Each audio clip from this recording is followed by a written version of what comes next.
Kev Toonen in the house. Hey, what's up, boys? What's up? Only they had heard what we were just speaking about. I'm pretty sure it was part of the recording, so it doesn't matter. No one would be surprised That's to right, see yeah. that you're on this podcast, mate. Get cancelled. Mate, the surprising thing is that it's in person I in know. Queensland, in Burleigh, and people would probably going, has he been superimposed here? But no, it's live and in colour. Well, you can do anything you want these days, so I've cloned myself. So I've just recently moved. Yep.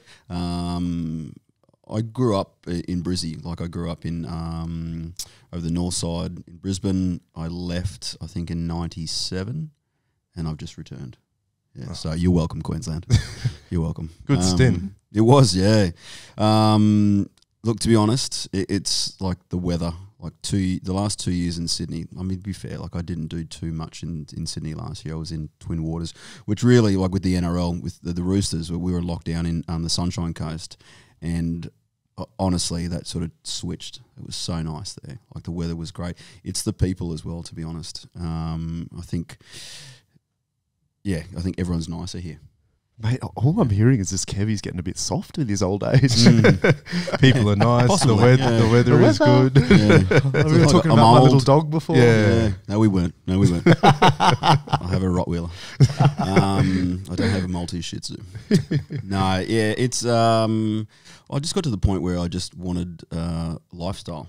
You know, I think we talked about it last time. Yep. You know, I don't want to have to, like, the stress of Sydney, and it's just, it sounds stupid, but it's always on 24/7. And for what reason, I don't know. Like, you know, you just feel like you're having breakfast on a Saturday and you feel like there's something going on all the time. So, it's nicer here. It's nicer. I took, it was a big decision. It's, you know, like moving states, left the Roosters, left 98, which I was a part of for, I don't know, 6-7 years, I think. And maybe I'm going through a midlife crisis. I haven't got a convertible, so there we go. Well, man, into that, I remember the thing I probably like about you the most is your definitive nature, where I sent you a WhatsApp. I think I don't even know what I said. I think I said, hey, man, what's happening? Like, I'm moving to Queensland. I'm like, fair.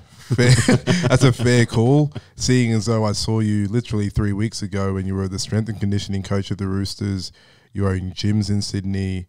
You were living in the middle of Sydney. You were telling me about other things that you're about to start. And then I was like, what could have possibly happened in 3 weeks that he's gone, I'm going to see you within, I think it was maybe 6 months. Like, you even had a specific date then of exactly when you were moving. And I was like, I wonder whether he actually is serious.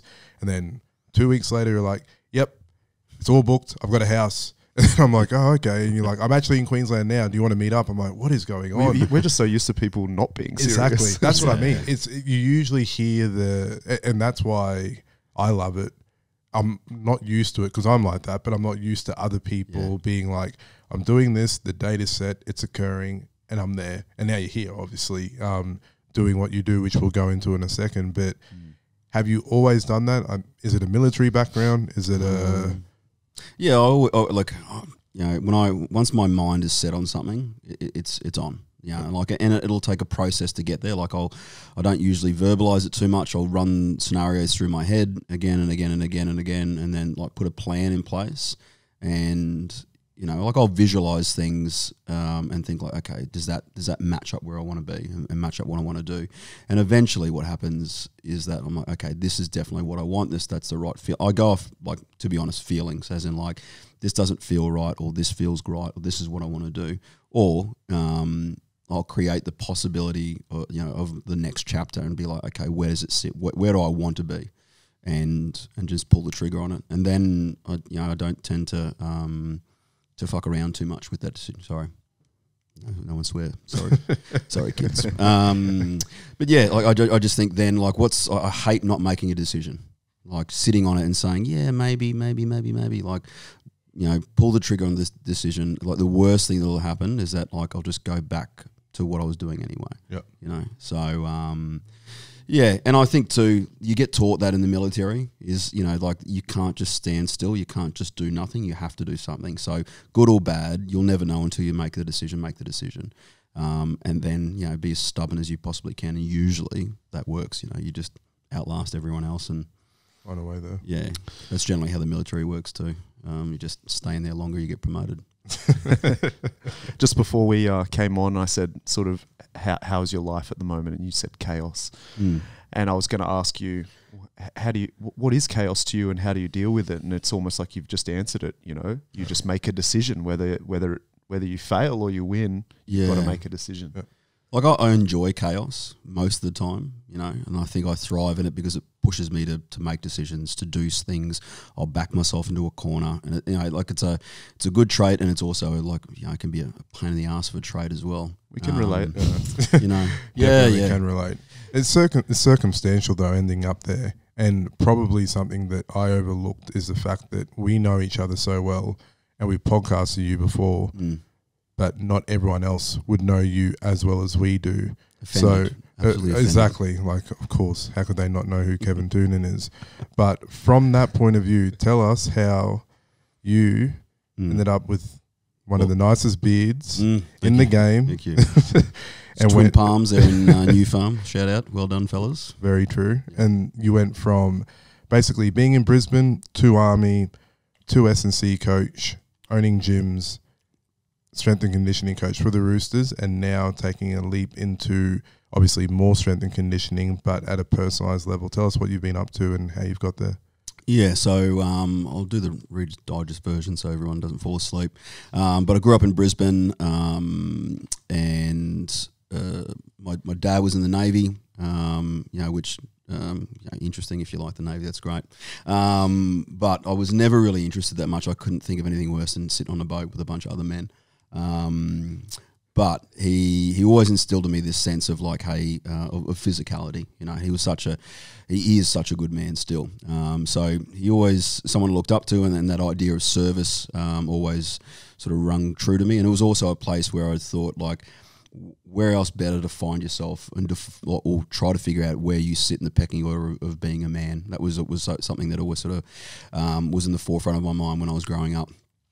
So I joined the Army, which I thought like at the time, hey, that's probably a pretty good place to, to test yourself. And it was great. I thought I'd been there for 4 years, and I think almost 20 years later, I got spat out the other side.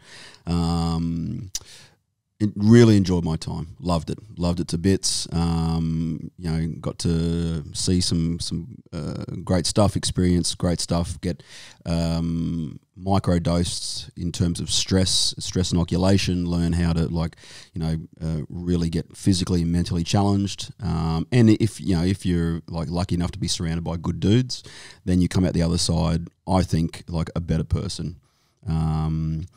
Maladjusted sometimes in today's society, but I think that I'm more of the norm than everyone else. I just think everyone else just hasn't caught up yet. That could be why I should dwell in a cave. But yeah, and then the physicality side sort of stemmed from me never wanting to be the weakest guy on the team. Like the saying goes, if you're not sure who the worst guy is on the team, it's generally you. So I always wanted to make sure that wasn't me. Yeah. If you go and look around, you're like, oh, there's no no weak links. Like, fuck, you're it. Like, that's the way it is. So it's always nice to have someone to be like, yeah, that's that dude. Yeah. You don't want to be like looking around thinking, we're all good here. So like I never wanted to be that guy. So I thought, the physicality was the first thing I could really solve. So I was always interested in like getting stronger, getting fitter, getting faster. I read books because that's what you did back in the day. I just try to surround myself with people who I thought were fit, strong, able-bodied, had good skill sets that I wanted to emulate, and I just sort of found guys that I thought, okay, I'd love to be this guy or have traits of this person. I just try to emulate them. It sort of dragged me through my career. I was only talking to a mate yesterday, and he was like, hey, looking back, what do you reckon? Do you think we're good leaders, bad leaders, or what do you think? And I was like, I think at the time we did the best with what we had. but like our leadership ability was basically like, hey, if you can't follow us, you're shit. And then we sort of laugh about it now. We're like, fuck, that's not the way. But that was the way we thought back then. And we're like, hey, if you can't follow us, then we'll do the work. So we did a lot of the work, and we loved our work as well. Like, I don't think, there was years there where I didn't take a break. Like, I refused to go and leave. I thought like, oh, well, there's a course, I can go do that course, or there's a trip, I'll go and volunteer for that trip. I don't mind, because I loved the job so much and I loved the work so much. Fast forward, the human performance or high performance sort of stuff sort of took off. It led me towards in like the special operations, where I spent like a bit of time there. Also, we really looked at trying to future-proof selection courses, human performance, and how we can, bury down and make sure that we're making more people than we're breaking in that process. I was involved with that for a number of years, and then out the other side of that, got involved in sport because I was lucky enough to have a lot of sporting teams and different codes open their doors to us. Work within rugby union, recently just finished with rugby league with the Roosters, and I just enjoyed that space a lot. Like I loved it, and then now just taking not a step back, but I think like combat sports. It's evolving and it's getting bigger and bigger and bigger, but it's another like this massive problem solving, like it's almost like a chessboard that you'll never ever ever get to finish, and you'll never get to solve. I love looking at a fighter or like a grappler or anything and think like, how do I make this person better? How do I get them fitter, faster, stronger? And I think through no fault of its own, is like the combat sport realm in terms of S&C is still, a little bit far behind. We still think, hey, let's go road running for 10Ks because that builds mental resilience. So like, getting sparring, getting punched in the face, that does that. Like let's look at saving knees, saving ankles, saving hips, and let's like figure out a way we can work on that energy system. So I'm trying to take a more science-based approach, understanding full well too that like how do we give longevity to these guys and girls? So that's where I'm sitting now. I'm in Taylor Robinson's camp with Glenn Azar, and we're prepping for a title fight. Whether it's 6 weeks or 9 weeks, we're still unsure. And then again, like the female athlete is really interesting to me as well, because they've got so many different nuances in terms of like their physiology, their hormone levels, their backgrounds in terms of strength and conditioning. But more so than anything else, I find like a female athlete or even just a female trainer, they have no ego, or a lot less ego than a guy. A guy is so much fucking harder to train, and I'm sure you guys understand. Like you can tell a guy something, but unless he gets it told by someone else, it's like, don't listen to mum, dad will tell me something different. So a female fighter, I find, because they haven't got the natural physical gifts that like males do, like just muscle, a lot more testosterone, they have to listen more. They have to like work on their skills more, and they tend to be more malleable in terms of, like, hey, this will work for you. So that's what I found in the past anyway. So that's, and that brought me back home. To be honest, like the last time I was here, when I was sort of talking with you guys, what tipped me over the edge was like, you don't see your parents that much. But I saw mum and dad, and I always have this picture of them in my head. And then when I ran into them again and we sat down, like they just looked older. Yeah. And I was like, I've only got a number, like, you can count on on both hands maybe how long you've got left. Yeah. So that's something that I've like had in the forefront of my mind as well. It's like, okay, like where want I spend my years? And like, do I want to just waste my time doing things that I think are probably be good for a career, or do I want to like love what I do every single day, be in a place that's got sunshine, and be surrounded by good people? And it's like, you guys draw me down too. Like there's not too many people that I can go back and forth with. There's not too many people that I want to be in a room with all the time. I mean, there's not many at all. Man, it was so interesting that you said that thing about your parents, because I feel like I'm going through the same thing where I have this picture of them and I feel like we're stuck in a moment in time and they're always going to be okay. But I've just got to keep getting through this shit. Yeah. I've just got to keep, working, and eventually I'll find some time and then I'll go see my grandma or, I'll go and call my uncle, or I'll see my dad. Yeah. But time is just, is just flying. Yeah, it moves, man. You know, I think you've got a European family and I've got an African family. So there's one really, really good nature of what they do, particularly almost the females in that are like the holders of the community, kind of put things in perspective really bluntly in a way that I'm sure your grandma does. It's like, no, you come and eat now with us. And you're like, yeah, okay. Like you need to, there's certain things like with particularly my mum that are like non-negotiables. Like it's like, she'll come and get the kids and she'll call you and then she'll like be like, have you eaten? I'm like, Mum, I'm 36. I can, I'm capable of getting my own food and doing all this, but she'll still bring something and she'll still sit with you and eat. And you go, why was I even resistant to it? Because it's actually always good. Like you always like, you hadn't eaten. Yeah, yeah, exactly. You'd be so busy. And so that aspect of like parents and your kids and everything, you're 100% right. It's easy to get caught in this massive rat race, and almost sometimes when momentum starts building, you feel like you can't stop. It's like you're trapped in getting to the next and getting to the next. It's hard to pause and do those things. So it's really interesting because you've realised that it's like it's not, you don't have an infinite amount of time. You've got this small amount of time. So recently, like one of the guys I served with was doing some jumping, not off the top step, but out of a plane.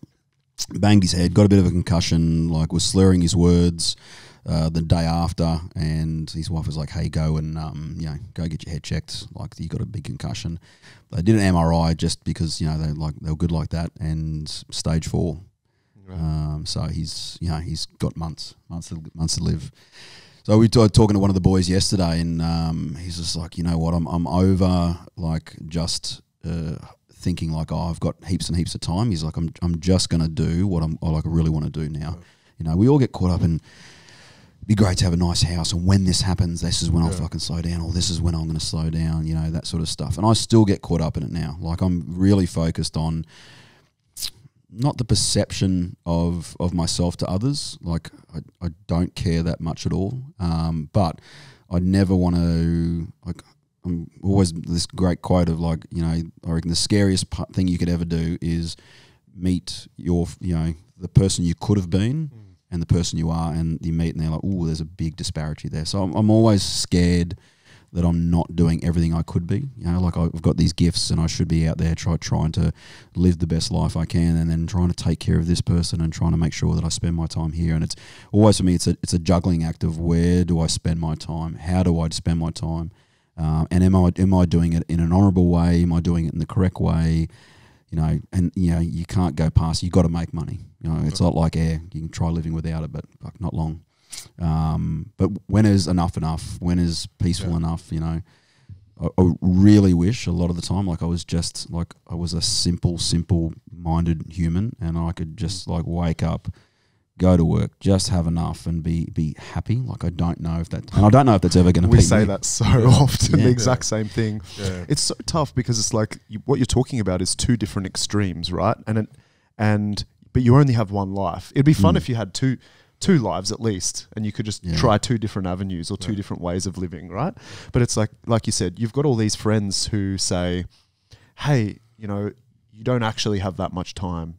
Maybe you should enjoy life a little bit more. Or someone goes through a traumatic event, or someone is passing away, and they see the light and they see how precious life is and how quick life is, and you really should, appreciate the little things. But then on the other side, like you said as well, it's like, but I want to be proud of the person that I see at the end, and I want to try and put as much as I can into this. It's crazy because do you guys know Tim Groves, the coach that was Michael Jordan's coach and Kobe Bryant's coach? Yeah. I love listening to him because obviously Kobe unfortunately passed away, but he had Mamba mentality, and everyone saw MJ, like how he thinks of things in The Last Dance.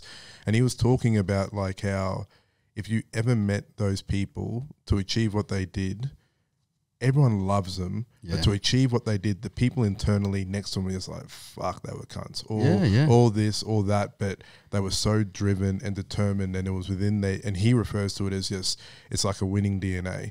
They were born with it, they can't get rid of it, it's what made them who they were. But then when they finished that part, like that chapter of their lives, like the way Kobe died was trying to find more time to spend with his kids. Yeah. So he was taking a helicopter from Orange County over to LA because he would skip traffic. Like, that's the saddest irony of the whole thing, is that they get to a point, then they're trying to make up for it. So they're aware of the balance. Yeah. It's just a case of when they're in that moment, it's like anything. You want to deliver your best. You want to be proud of what you've delivered and your output. I try, well, honestly, I never apologize for that part. And like, I apologize if I've missed something or I wasn't as present as I could be, but I do also say, like, I am trying to deliver on something really important. Do you think there's a means to an end for this, for you? I think so. Yeah. I think, because that's where I'm leading to with, like, the whole Kobe. Unfortunately, like I said, he passed away. But if you talk to, from all accounts, I don't know Michael Jordan or any of these people, but you hear how they are now in life, as retired, as doing this. They're philanthropists. Like, they spend their time giving back, doing good deeds, doing all these great things for their family, for their community. And they were able to do that because of who they were in that window of whatever their window was, 20 years. Yeah, type of thing. I kind of think you're right. It's two extremes. It's hard to be the guy trying to achieve all this greatness and deliver outcomes and output, and then also be the guy that is just like super chill and I'll catch up with everyone all the time and do all these things, and such and such is having a birthday party and it's at 3 p.m. on a Friday and I'll just leave work. I don't even know the last time I went to like a birthday party. No, man. Which just sounds terrible. Yeah. You're going to kids' ones. Yeah, I go to kids' ones. To be honest, they're a lot of fun. Oh, they are. They're the best food. Well, weirdly enough, I'm missing one this Saturday because of work as well. Yeah. Which, like, it is what it is. Never miss my own kids, but like someone else's, I'm like, in this case, yeah. Yeah. I think there's these two polarizing things in your life. You know, like, you want to.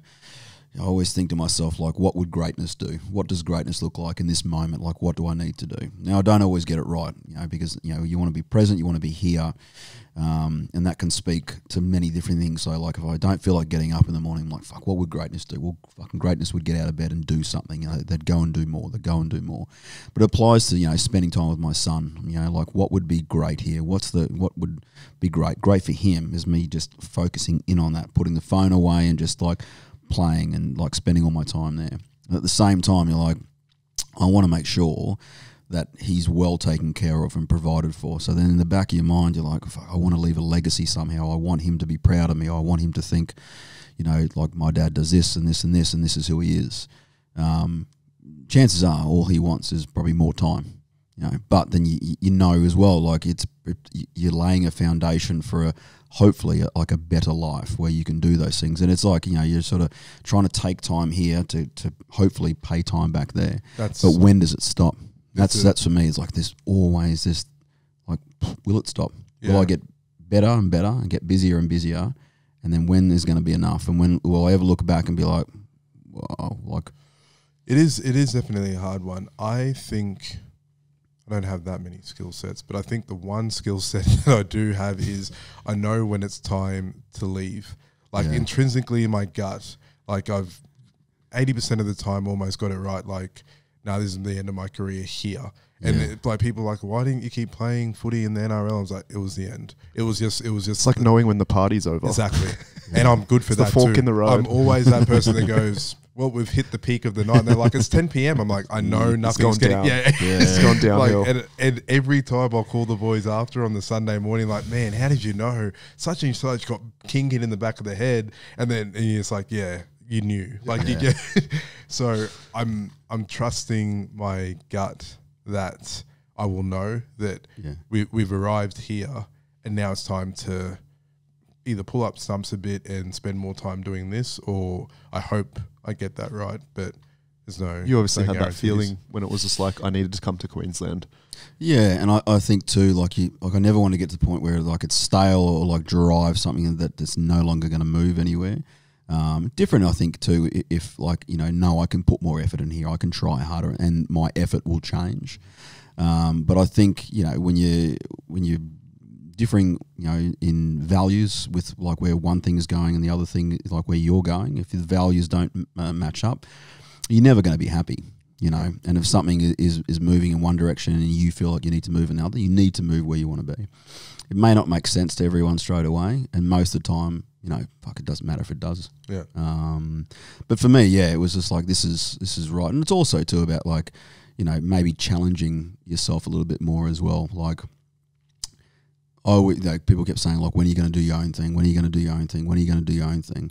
I'm like, oh, like, fuck, why? Like, well, why? Why do I need to, or whatever I need to do? But at the same time, the next challenge for me is like, can I move into this little, this little sphere, I guess, of combat sports and like one-on-one athlete stuff again, and then move forward one more time. And for me, it's about like, I get to choose then who I work with. I get to choose where I spend my time. That to me is important. I think like working with Taylor, it's just fun. Doing work online with people, and people saying, hey, I just want to like do your training. I just want to do this and do this, and they're like, they're happy to. I'm like, I'm happy to give my time. One-on-one stuff I really enjoy. I don't want to fall into the trap of working like 50, 60 hours again, and then just dropping all my time and effort into like a group or an organisation, and then think like, fuck, I'm not getting anything back here. So yeah, I think that's important, is to sit there and like decide, be honest with yourself. Do you love coming here? Do you love doing this? Do you wake up? Now, it's a difference between like it's a slog and it's hard. Like some days at work is hard and they're not supposed to be all fun. But will in your soul, do you really enjoy it? Yeah, you do. Some days are hard. I think something that I definitely wanted to ask you, and I joked about it with you. I don't know. I think you got your verified blue tick. Maybe No way. It was a while ago, man. Yeah. He became certified blue tick club. Yeah, certified Kevin Toonen. Yeah, do you want to shift to your right a bit more? He became proper certified. And I was just joking about it, but I was looking at it. I was like, at the time, heaps is happening. Like, because 98s were popping up everywhere. And then he became the head S&C of the Roosters off the back.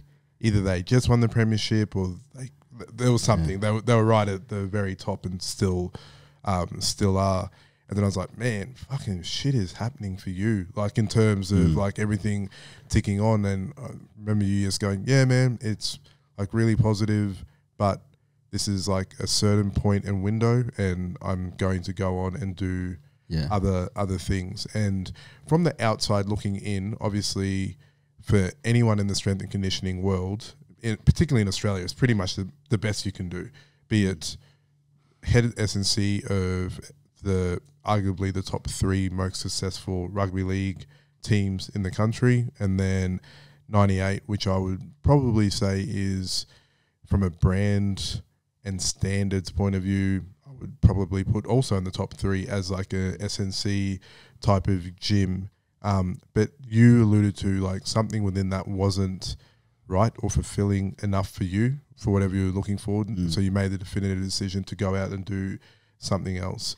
Do you find a lot of people get trapped in the aspect of going, this looks really, really great, and everyone thinks this is really great, so I'm just going to continue it because the perception is more important than fundamentally how I feel internally about what's going on?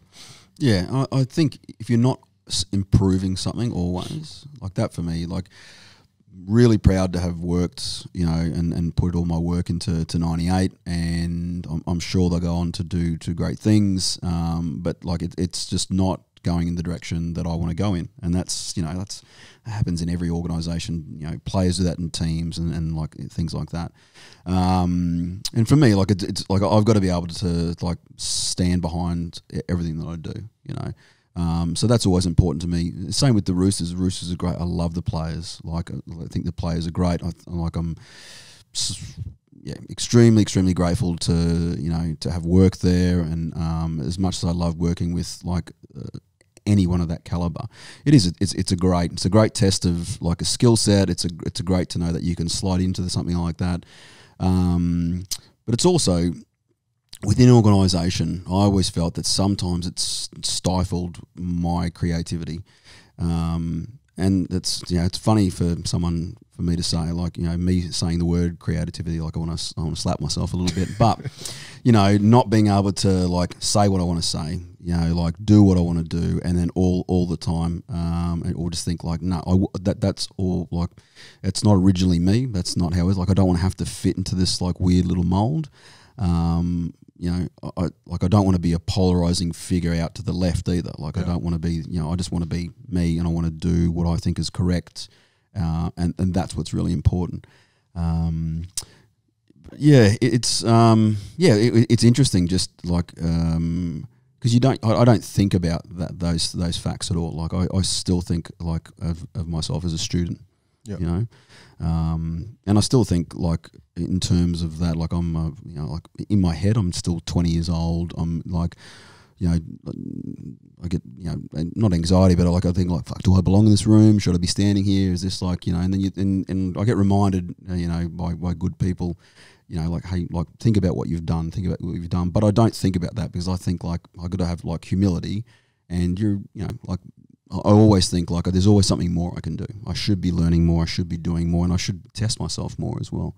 Look, I might go and do my own thing and think like, nah, it's not for me, or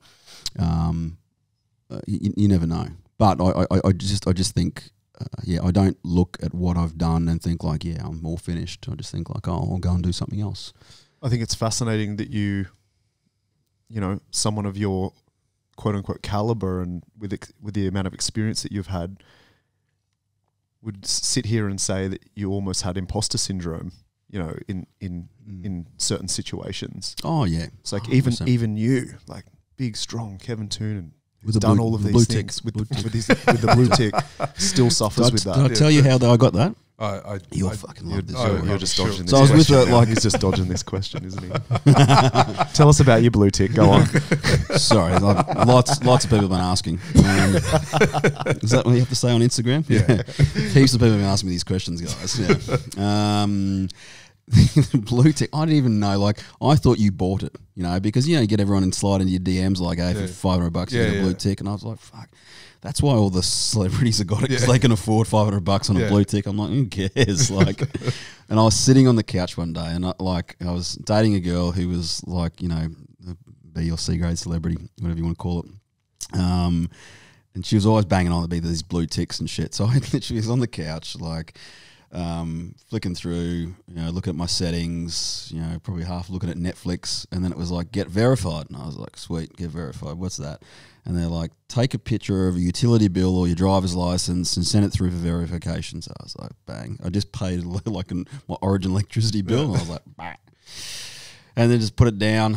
And then a day later, I started getting messages like, Mr. Blue Ticks in the house, blah, blah, blah. And I was like, oh, all right. I would have been one of the first. Mate, second. But then we had this massive argument because she was like, how did you get verified? What the fuck was going on? I was like, honestly, it was a picture of the Origin bill. It's over there. You can use it if you want. It must have special powers.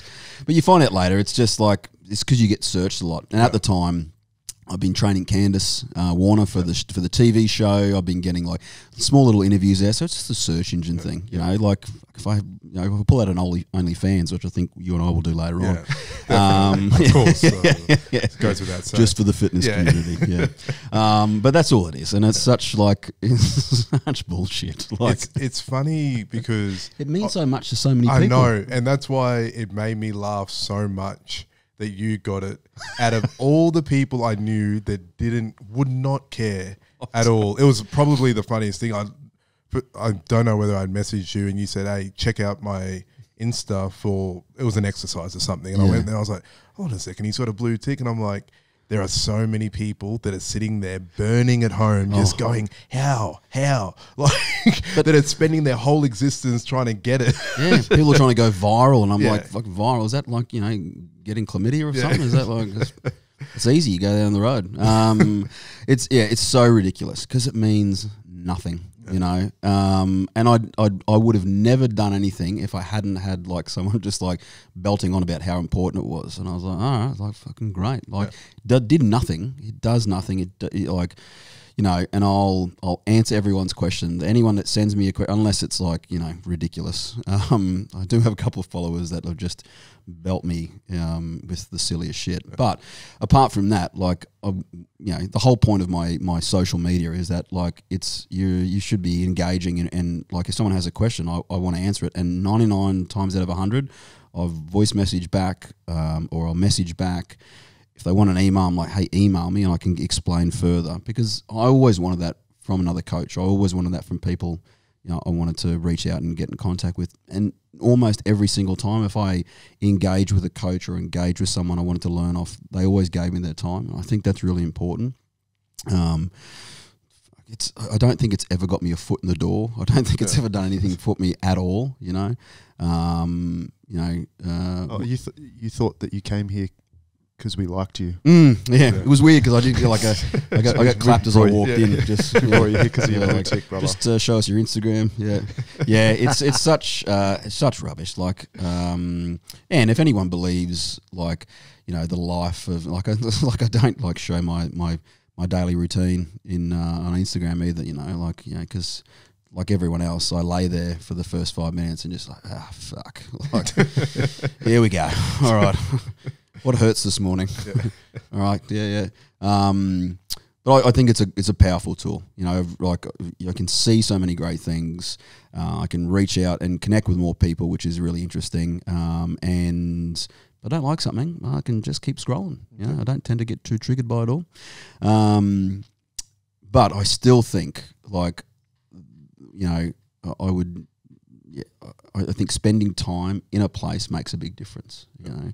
I get a lot of questions on like how, like, what should I read? What should I do? Where should I go? Like all that type of stuff. Like, how did you learn? Like you can't circumvent 20 years, you know, it's just like with you guys. Yeah. Like, how did you get to where you are? All right, go back to the beginning. I want you to take a huge shit sandwich and eat that for 10 years. Yeah. Like that's how it is. Like almost fail, get lucky, go again. And I didn't get lucky, you know, with training, you know, celebrities or athletes. Like I worked at that. Like I worked hard. I didn't get lucky with the gig at the Roosters. Like Robbo, like after seeing stuff, asked me, said like, hey, can you come and do this job? And I'll never pretend like, you know, it wasn't luck. I wasn't just, you know, that's not me being humble. It was just the sum of like 20 something years of work, you know? So yeah, I think, and I always feel like I'm not fit for it. You know, I always feel like I got to do more. I should be doing more. Like I got to learn more. And there's always people out there that I think do it, you know, really well. And I want to learn off those people as well, you know. And I don't think there's anything wrong with imposter syndrome as long as it doesn't stop you from developing. Yeah, we talked about it once, but like in the Roosters. So I still think like my favourite coach is Trav Toomer. So Trav is the head of performance at South Sydney, and so intelligent, so down to earth, an absolute fucking beast of a man. If anyone wants nutritional information, I know Trav really, really wants to be followed by everyone. He's a huge social media fan. But Trav is like, he's such a great coach. And I've learnt so much from him.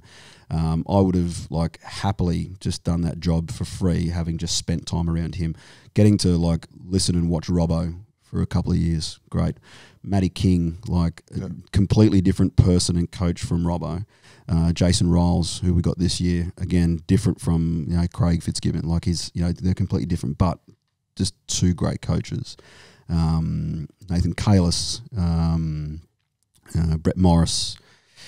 I haven't forgotten anyone else. But those guys were great. I mean, the physios are awesome. You know, like you learn so much from those guys. And I would have done that shit for free. And I was doing a lot of it for free. A lot of people don't understand that either. Like when I first started with training athletes, you know, they're like, I'd like to come in for a session. I'm like, 100%. Like for me to get my hands on an athlete and just see what I can do, see what I think I should be doing, and then like let's just see if it works. Like that's 100% I'll do it for free. I don't think a lot of people understand that. You're not just rolling in the dollars, and they think you've got to like spend your time. And it's the same thing with this fight game. I'm going to have to earn my stripes. That's just the same way it goes. Like you picked the hard sport. You've gone out and picked the hardest sport. One, I'm talking sitting next to a coach of and head of our gym and combat in general, but I see it on a daily basis, and then I just go, fuck, that is hard. It is just hard. so multifaceted. Yeah, it is. It is hard work. It is everyone is extremely, no matter what they say, you're being very vulnerable, stepping into ring, cage, mats, no shirt, people watching you, and the consequence of it not going right is staring up at a ceiling with friends, family, going upset, or you're jumping on top of a cage, and it's the best feeling ever. And you've got a team, but there's also just you in there, and you've been in team sports in the army, and you were talking about the weak link before. I've been in so many teams where the weakest link has been carried through to premierships, been carried through to state teams, been carried through all this way. You're not getting carried when you're in there. It's you, and it obviously can be a very lonely, vulnerable place. And you're not only coaching, in your case, for the physical aspect, you're coaching the mental just as much. And I'm definitely no psychologist.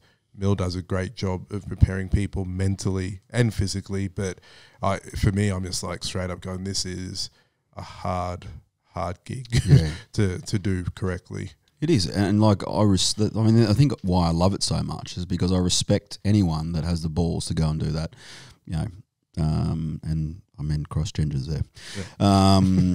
It's a euphemism. These days, what it fucking doesn't really matter, does it? But anyone that has like that level of commitment, who are willing to expose themselves. That's why when people talk shit after a fight, I'm like, they're probably allowed to. If you lost, it's everyone's human nature to give themselves a reason as to why. Like they're probably speaking out loud as opposed to like speaking against their opponent. The ref got it wrong or whatever it is, blah, blah, blah. Like you're exposed to yourself. Exactly what you said. As soon as that, like you hop in the ring, close the cage door, whatever it is, you are by yourself. I know like Cambosis came to the Roosters early this year and spoke. And he has a great team around him. He said the same thing though. He's like, but I'm in there by myself. And that's what it's all about. Like with a field sport like rugby league, you're having a bad day, there's other guys there that'll bring you up. There's other guys there that'll amplify your strengths and hide your weaknesses for you. A smart coach will make sure that that's what happens as well. As a fighter in any type of aspect of any sport, if you have a weak spot, like you say, you'd just be staring up out of the canvas thinking like, where'd that come from? Exactly. It's the dieting, it's the fighting, it's the aches, the pain, it's the fact that, like speaking to Glenn about it on the way here, is like you're a fight away from like never doing it again. Like injuries. It's not like, and you don't get paid well. Some people do, like the top levels, but you're doing it for something else. I think it's the same thing with the military. I think the same thing. I'm like, I don't think for almost 20 years I looked at what I was getting paid, fortnightly. And you're like, well, who cares? I'm not doing it for that. I'm doing it because I get to hang around and be exposed to this this top level tiered of individual that if I don't soak it all in, like I'm fucking ridiculous, I respect the fighters, male and female, respect the effort they put in, and I just hope that I can just add value somewhere and be like, hey, let's, like I say to Tay, I'm like, I want to be able to use her physicality, her endurance, to shape the way a fight is. Like we're talking about shaping the battlefield. Like when she throws a punch, I want her opponent to be like, I don't want to go there again. So we're shaping the battlefield. Also wanted to be able to recover well from a fight, recover well from sparring, and hopefully impart some like a little bit of I guess knowledge on her. But the same sort of thing. Like it's like I've got ultimate respect for anyone who jumps in that ring. Like watching you prepare for that fight was awesome. you know. And I didn't on purpose. I didn't pay attention to the fact like whatever the score was, because the fact as soon as that cage shut, I was like, he's won. Like, it doesn't matter, you've won. And I'm guessing, like, we spoke about it once or twice, but you know what you learnt in preparation would probably outweigh the couple of rounds you spent in there. 100%. Yeah. The whole process, I think, within anything, and we actually talked a bit about this on the last podcast on Tuesday with Carnage, is that process of everyone's looking for like the destination, and the destination they feel for, and we have it all the time in our gym. The destination is wanting to get the hand raised, like, and then getting to put that out on the gram, and then getting all these accolades and all that. But whilst they're in it, week 6 into the camp, week 7, they're hurting. They're trying to find out what works recovery-wise. They have a bad sparring week. There's all these different types of things. And then, as Mill said, there is the ability then to have an exit. Like, there's an ability to look at the door and go, fuck, like, this is part of the journey, but I'm not really enjoying the journey as of now. Yeah. So I'll dip out. Like, but what they don't realize is that whole journey is the best part of it. Like, it's by far the best part of it. Like, there's always excuses. Even in my fight, it was like one fight that I was having, my ear exploded, and I had to go get surgery on it. Yeah. Like, no one knows that, but it was just like kind of a thing of, I was like to them, will I lose my ear or hearing? And they're like, no. And then I'm like, well, that's all right. As long as like, I don't tell anyone that if there's going to be serious things that will change your life to push through. But if there's just a roadblock, you'll feel that much better overcoming it and getting to where you're trying to get to. It's all that. It's funny listening to you refer to that surgery and your ear literally exploding as just a roadblock. And that just shows your threshold of what we're talking about, because most people would quit martial arts altogether and never come back. Yeah. Do you know what I mean? But I also think, and it's part of that, the journey prior to all that, for everyone sitting here, is being much worse. That feels like that's part of it. That was like a good thing. I mean, even use Nathaniel there. He's from the Philippines. I'm sure 100% I can definitively say, and his mum went to Bond Uni. He knows for a fact her journey was harder than his journey. And I can 100% say my dad's journey was way worse than mine. So an earache, call it earache, call it what you want, is no excuse to dip out. And we've got it so good now. Like, we've got it, like, I can't believe how comfortable things are compared to what everyone else before us had. And then them before that, I just sit there, like, often just shocked. Like, someone will just go, yeah, I'm not doing that because of this. I'm like, but this is like, that's just life. Like, it's just a normal part of everyday life. It's really mind-boggling. It's interesting, you know. I think too, you know, you've had examples of that, and I think that sort of, you know, it's really important to understand that if you don't have an example for what hard is or what you can possibly achieve, where do you learn? It's true. Like, I know I was lucky with like my dad. My dad is like still, like, you know, one of the hardest people I know, one of the nicest, most empathetic people I know. But, you know, when he was 40 years old, my mum said, like, and it took a picture of him, and she said to him, like, geez, you're fat. But that's just who you are now. That's okay. And he was like, fuck that shit. Like, so I trained. 12 weeks later, he ran a half marathon. He pissed blood for 3 days afterwards. And like, I was like, is that normal? And he was like, well, I wasn't going to stop. And like, you know, your mother said I couldn't do it. And I was like, all right, sorry, nutbag. In Noosa Try, I met him after the Noosa Try. He lost his hearing and his voice because he mistimed when his race was supposed to be on. So he put his wetsuit on and almost went down with heat, but raced so hard that he lost his hearing and his voice. So he's sitting there after the race, and Mum's like, your dad's an idiot. Like, well, you know, I was like, no, Dad's a hard motherfucker. That's what that is, you know. Like when he first started running, he ran in Reeboks, and they're like, the Reeboks looked like the Air Force Ones that we'd all step out in. But he was like, Reebok's a sport brand. Well, they just everyone must run in those things. And he's like, geez, my kneecaps are sore. And I'm like, mate, you're running in dress shoes. That's fucking why. Like, he just kept going. And then when I was growing up, I had a choice. Like, it was like, hey, we're going to run or swim in the morning. What do you want to do? You know? And if it was winter, we were swimming, right? Because it was cold. And he's like, you know, your mind can tell your body what to do. And he drilled that into me for years. You know, I was involved in judo and jiu-jitsu, and like I did ninjutsu for a while because he just kept saying like, yeah, push, push, push. I got exposed to, like, you know, I remember in jiu-jitsu, I went in soft once because the fucking instructor used to like, he had a mullet too, I should have known. But, you know, this is when they weren't cool, all right? This is 80s and 90s where like, it was certain characteristics for those who had a mullet. But yeah, he was particularly like rough, you know, and you're like, fucking Jesus, that was rough. Anyway, I went soft in for something and he was like, come again. And I was like, oh no, he's going to, and he owned me for it. But he was like, don't go soft, you'll get hurt, you know. I had all that growing up, and then I thought that was tough. You step foot in the army, and like, you know, I remember once voicing my weak voice to someone. Like I did a jump, like we did a jump course. I landed on my heels, and the next thing that I landed on was my head. So I bounced almost like into a 180.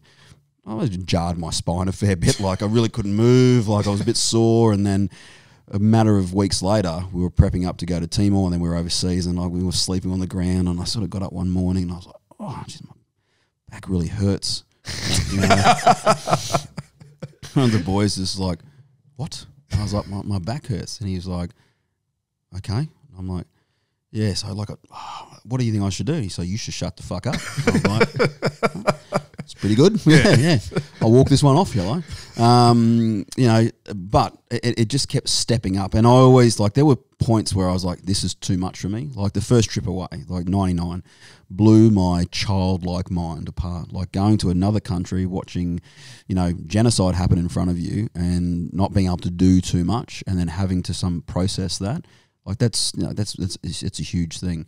But I was lucky enough to be surrounded by really decent dudes to be like, hey, this can define you in a good or bad way. Smart enough then to know that, like, you know, we never called it post-traumatic stress. We just called it like being a weak prick. You just, you know, again, you're like, just drink rum, it'll go away. You'll be on, yeah.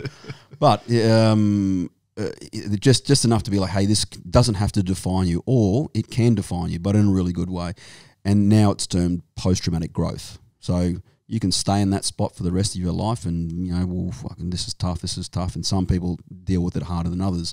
Or you can say, like, hey, how do I build like a bridge around this thing and to take me to the next step? How do I, like, help this benefit me? And I think, you know, today's society, like, we're in real danger of not knowing what that's like, you know? Like, we see things on Instagram or see things on YouTube, and you're like, oh, that's horrible, we should share that, yeah. You're like, soz about that, yeah, bang, yeah. Oh, I'm going to put $5 into that, you know. I think combat sports, and particularly what you guys do and what you were talking about, I know we were talking about it last time I was here, you know, the excuses people come up with on the mat or fighting are generally the same excuses they're going to come up with in life. I love the fact that, like, there's this carryover of how you train, how you act, who you are in the physical realm will transfer over to the mental realm. Very much so. You know. Yeah. And everything is fluid. Like, you can have resilience in one area and it doesn't carry over to the other. You can be like you're probably not in the same shape you were leading up to the fight now, because everything trends. Like, if you don't work at it, you don't keep at it, you don't keep hammering it, it goes. Yeah. You know, and that's what I love about this space. You're exposed every time you go and roll. You go in there, you feel $1 million, and then you get your fucking head twisted off and tapped out 20 times. You go in there, you limp in thinking this is going to be a horrible experience, and you're rewarded because you're like, you know what, I just did something harder than I thought possible. That shit is priceless, and that stuff, I think, is what I live for, you know? I think the best thing that you probably alluded to there, even about your old man, was the fact that you got to see examples of what you aspire to, or what is hard, or what is a good man, or whatever it may be. I think probably the thing, I've never even really thought about this until you said it, is probably why I like the martial arts gym so much, or a space like that, because I'll go there and it's not about someone being better than me, because almost everyone there is better than me. There's like weapons there, but it's about that I can see someone give me a little bit of a boost that has gone and done something and improved from the last time I saw them last week. Or Sarah, for example, they just did her first jiu-jitsu competition, did like pretty girl, did a jiu-jitsu comp, placed, won. Next morning was in there on a bike. She's been back every day. Every day on a bike. And it was just a thing. There was like a switch of like, I'm empowered. That felt good. I want to improve. I could take 2 weeks off and then go and, I don't know, drink, do whatever, party, do whatever. But now I'm in the gym again and now I'm improving. And that's like motivating to all these other people. So you get to see an example of it. Unfortunately, most people's example is something on a phone now where they're looking at it and they don't get to feel it. They don't get to see it. And it's usually not real. Like what they're looking at has been generated via an algorithm to tell you something that you think you want to see, some processed bit of information, and it's actually not real. So then you aspire to be something that isn't real at all, compared to actually getting proper interaction with someone else, be it in your case, your old man that led you to this, the army, good teams, good other leaders, good men. And I probably think that's the thing I worry about a lot with the kids, but I'm trying to remove that by saying, you're in the gym with me Monday, Wednesdays, because we have kids class. And probably some of the best thing they see is I'll often look up as Miles is putting me to sleep and I'll see Ellis like looking at me. I'm like, yep, dad's going out now. But he also sees that I go every Monday, Wednesday religiously, and all these other dads and stuff do it as well. And everyone's improving. And then he got a belt from committing to something, and his friend got a belt, and they're all starting to achieve and realize that this is actually what is good, not all the other crap that's placed upon it. Shows how important it is, just from what we're talking about, to insert yourself or surround yourself in a community that is all about challenging you and at the same time supporting you and your growth. And we referenced martial arts, we referenced the military and all those sorts of things. I can definitely tell you that I'm seeing a type of person come into the gym that's softer. I can definitely tell you that more and more as time goes on, the people coming into the gym are much softer. It's interesting, I think, too, but there's so many excuses out there now. You know, like there's a syndrome for fucking everything. There's a reason you can feel and act a certain way for everything. And it can be so polarizing to be like, oh, I wake up and I feel like crap. Or I wake up and I don't feel good about myself, or whatever it is. We're like, oh, you're allowed to feel like that, or whatever it is. Now, there is certainly like an idea of taking care of yourself. And I think, I'm guilty of like, going too far the other way. Well, I'll just be like, nah, I'm not even going to acknowledge half of that stuff. And then, you have to eventually like, you know what? It's, I think as a man, and I can only speak from that point of view, unfortunately. Sorry, everyone. But it's not pressure, because I also think too, pressure is a privilege. I've got to make sure that comes out. Like I enjoy the pressure. However, like I do feel the pressure all the time. I'd love to like be more vulnerable around some of my friends and family. And I think people say, yeah, you should.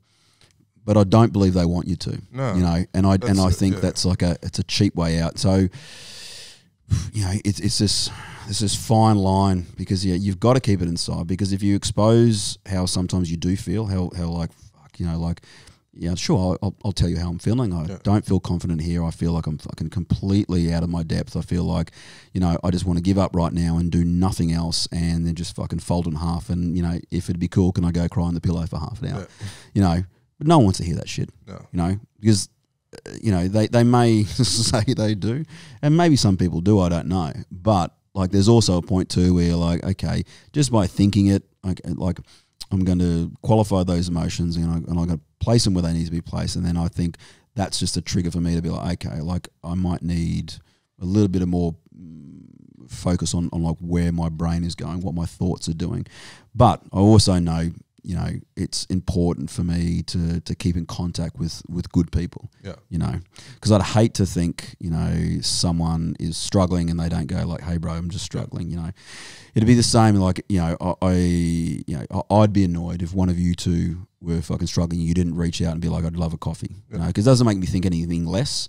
But I would, you know, the people that I would do that to, like, it's hard. It's hard to qualify where and how much and that sort of thing. So I think that's something I always tend to struggle with in that realm. Like, go too hard, end up too far away, and go the other way where you're like, fuck, everything's an excuse, everything's soft and easy, you know. And there's also the catch of, also, you alluded to it there, knowing who you're talking to. If Mill came and talked to me and you said, "I'm going to torch this whole building," I'd be like, "Yeah, I get it." Yeah. Like Say it to sell every day. Yeah. Like I feel that right now. I can relate because I sit in a similar position. But we can't go out like there and say, "Hey, we're going to torch the building." Like, run, girls, run. Yeah, like there's like a thing of like, people are quick to say that, like, "Tell us how you feel, tell us your emotions, tell us this," and it's like, if I said some of the stuff that was going on up here to certain people, it would cause like layers upon layers of shit to break down, because they'd be like, "Holy fuck!" Let me just qualify that for a second. Yeah. That's why the government doesn't tell us that aliens are here, or there is atomic bombs about to go off or something. As much as everyone says, you should share everything. I'm like, no. Like there is certain people need to be shielded from certain things. Yeah. You don't tell your kids everything. Why? Because you will fuck them up. Like, as human beings, like you know that. So you don't tell them every single thing. And there's certain things, but then you're right. There are certain people you need to be able to tell everything. Yeah. You do need those people as well. So it's obviously finding those people isn't always isn't always the easiest thing either. I think, you know, what's really interesting is I think sometimes people think they know, and this is, you know, it's about qualifying that person. Like, you know, I had a call from one of the guys I served with a couple of weeks ago, and I picked up the phone. I was like, "Mate, I haven't heard from you in ages." And he's like, "Yeah, how you been?" I was like, "Not bad. How about you?" And he went, and like 30 minutes later, just like took a breath, and he was like, "Oh, anyway, mate, I got to get going." I was like, "All right, bro, like, you know, enjoy yourself. I'll go have a shower and wash some of that fucking towel stuff off." Like, but he rang back a couple of days later, and he's like, "Mate, I don't think I asked you a thing." I'm like, "Nah, you know, it's all right." He's like, "Sometimes it's everyone else. Like, you can't talk to a shit bloke." That's what he said. Like, talking this to just anyone else doesn't work. And it's, you know, it's funny. I learnt that lesson so quickly, like when I got out, you know.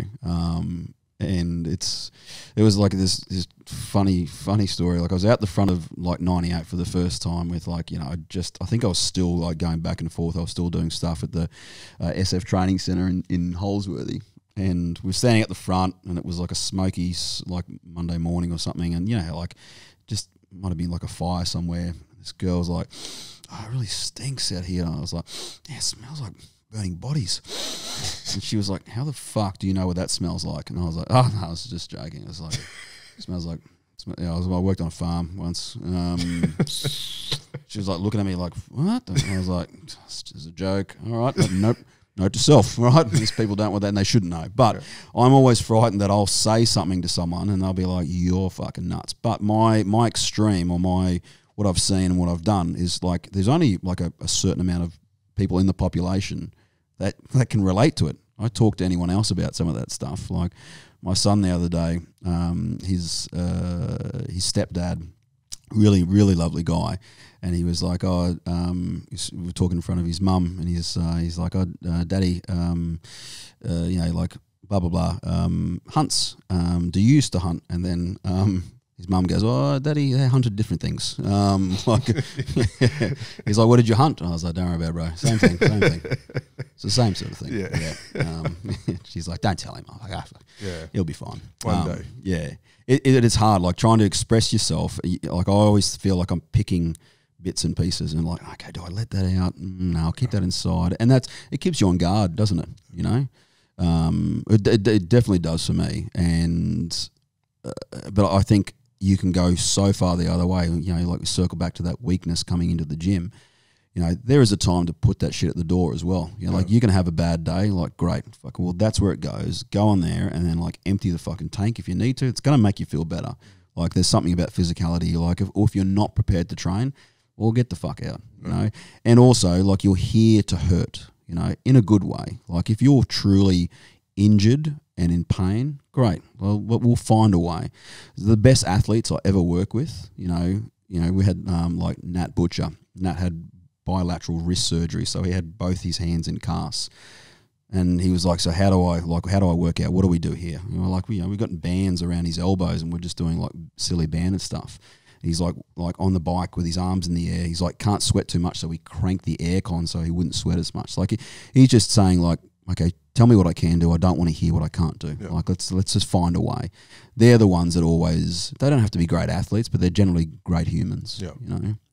And I certainly don't get it right all the time. I'm guilty of like having fucking off days, of making shitty excuses, you know, being a fucking poor dad, poor friend, fucking poor partner.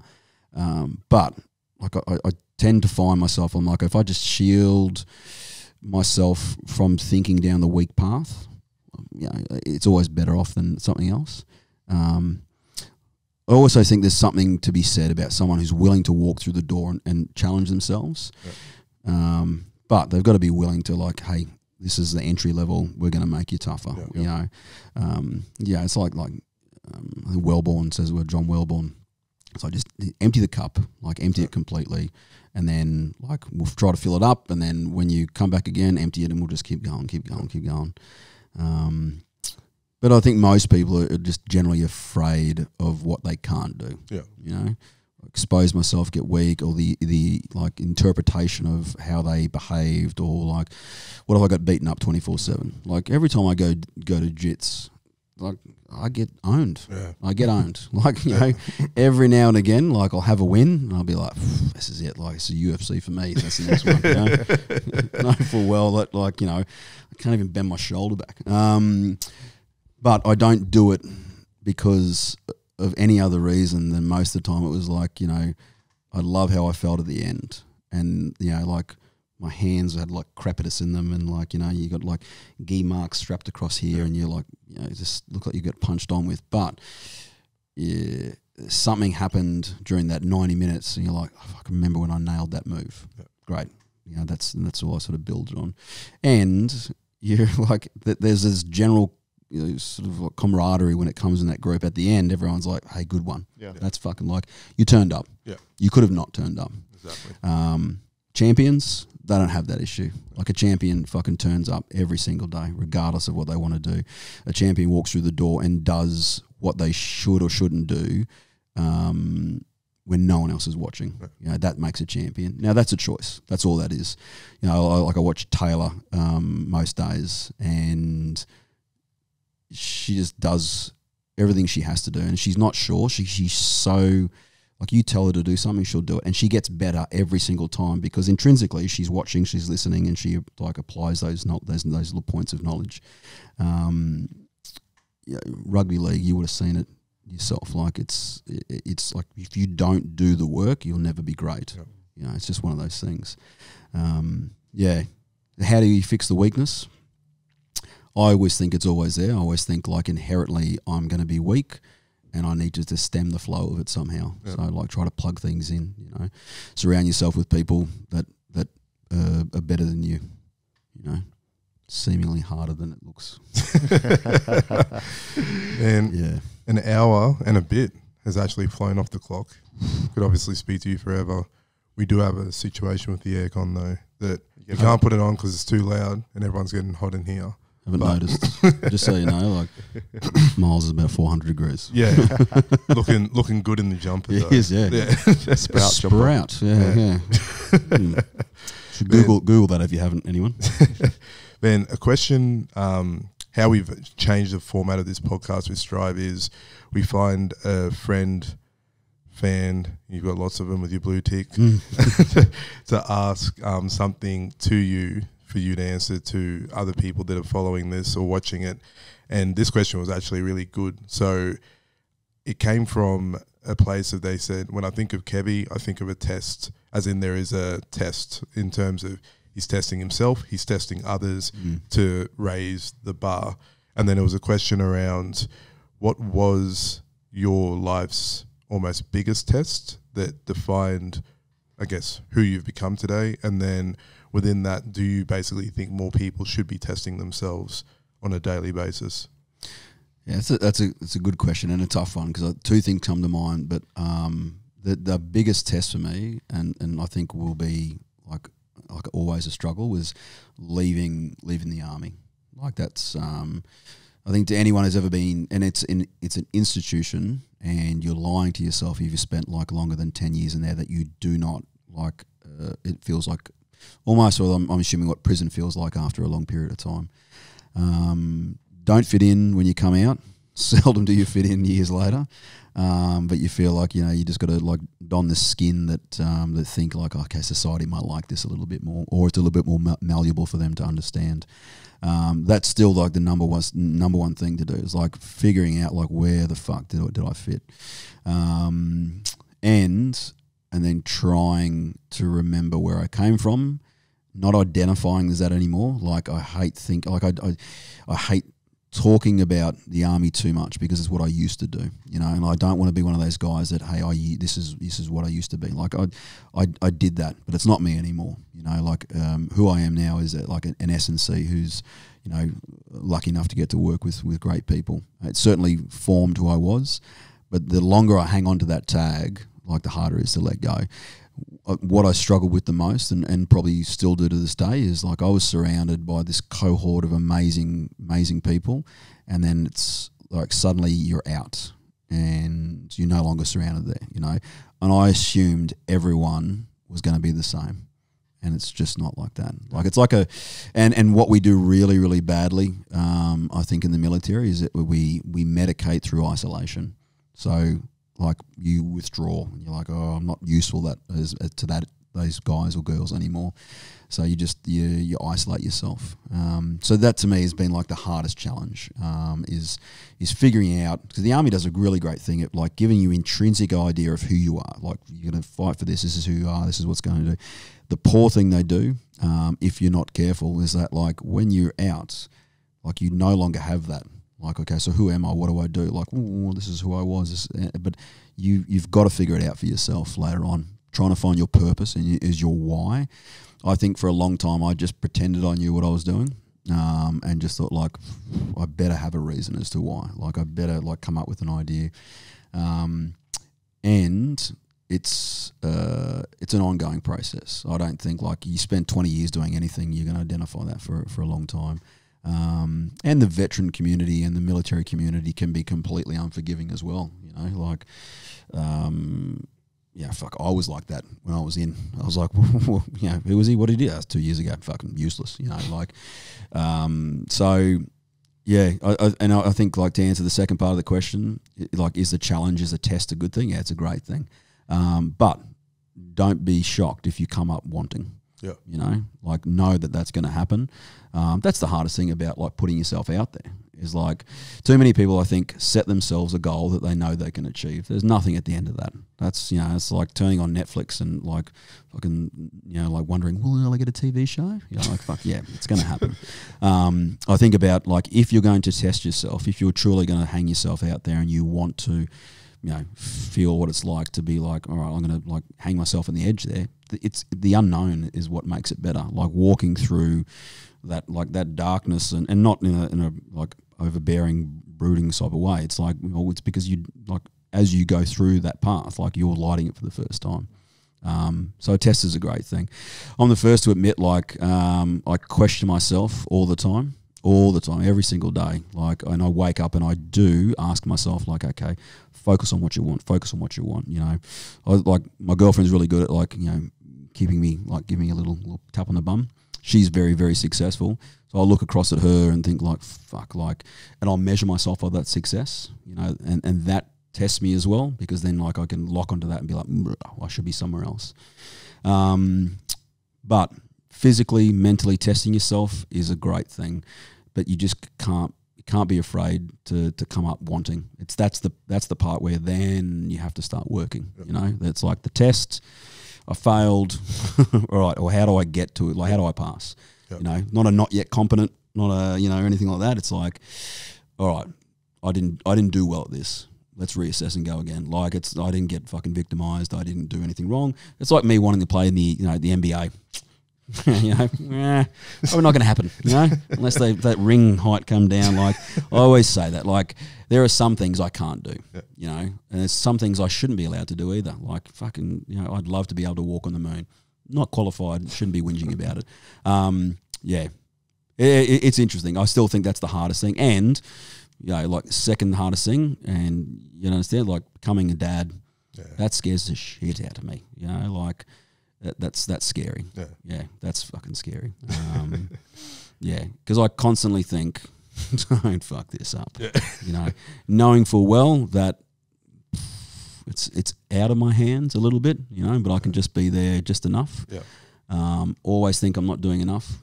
Pretty much think I'm a shit dad 24/7, but not because of anything other than, like, I think I could always be doing more.